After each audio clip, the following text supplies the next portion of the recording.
Ici le magicien d'Oz et voici comment faire une création de personnage rapide pour Donjons et Dragons 2024. Prends-toi un papier et un crayon. Par la suite, tu vas pouvoir écrire les chiffres suivants 15, 14, 13, 12, 10 et 8.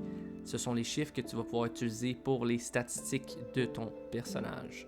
Première des choses, c'est de choisir la classe de ton personnage. Si tu as ton livre avec toi, tu peux aller à la section création de personnage pour voir une image de toutes les classes dans une première section. Et il y a une deuxième section dans la section aussi classe de ton livre. Sinon, Internet est ton meilleur ami. Une fois que tu as choisi ta classe, tu vas ensuite trouver quelles sont les caractéristiques primaires ou les plus importantes.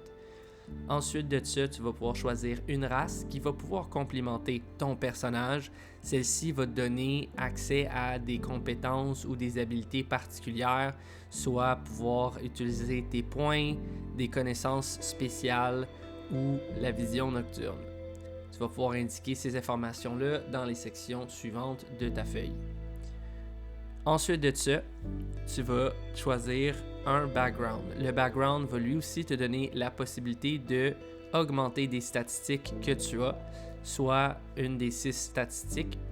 Chaque background va te donner accès à 3 spécifiques statistiques qui vont pouvoir être augmentées, soit les 3 à plus 1 ou 2 statistiques à plus 2 plus 1.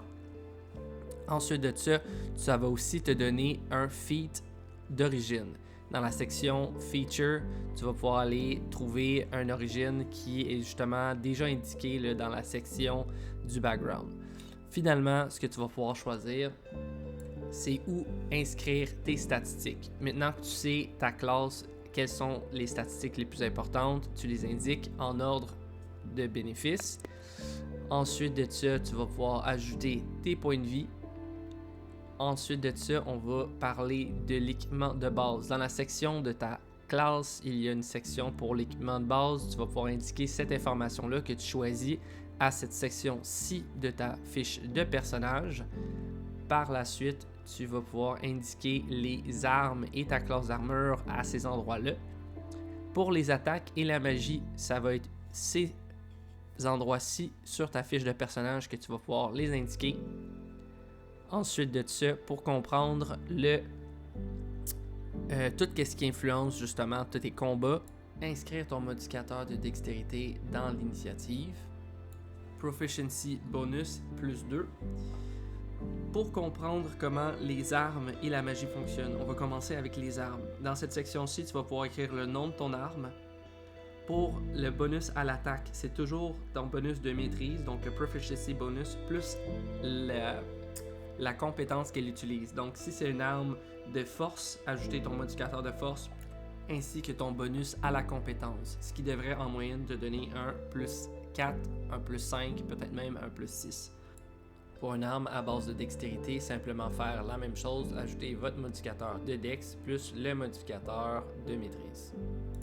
Ensuite de ça, le type de dégâts, donc ça va soit être contendant, perçant ou tranchant. Et finalement, tu peux indiquer ce que tu veux dans Note. Pour des armes comme des dagues, il va y avoir la fonctionnalité Vex si vous maîtrisez l'utilisation de dagues. En plus de sa fonction de pouvoir être lancé, c'est ici que vous indiqueriez cette information-là. Pour ce qui est de la magie, il y a 3 choses à écrire sur votre fiche de magie. Premièrement, c'est quel type de caractéristiques qui influencent votre magie. Ensuite de ça, encore une fois, pour ce qui est du modificateur de votre sort, c'est selon le modificateur de caractéristiques. Pour le jet de sauvegarde, c'est toujours 8 plus le modificateur de caractéristiques ainsi que le niveau de compétence. Et finalement, pour l'attaque bonus, c'est la maîtrise plus le modificateur de compétence. Voilà. C'est pas mal tout ce que vous avez besoin pour faire votre création de personnage. Vous pouvez indiquer les informations additionnelles dans les sections suivantes si jamais il y en a. Et si vous avez des questions, ne vous gênez pas à me contacter ou contacter votre maître de jeu. C'était le Magicien d'Oz pour la création de personnage 2024.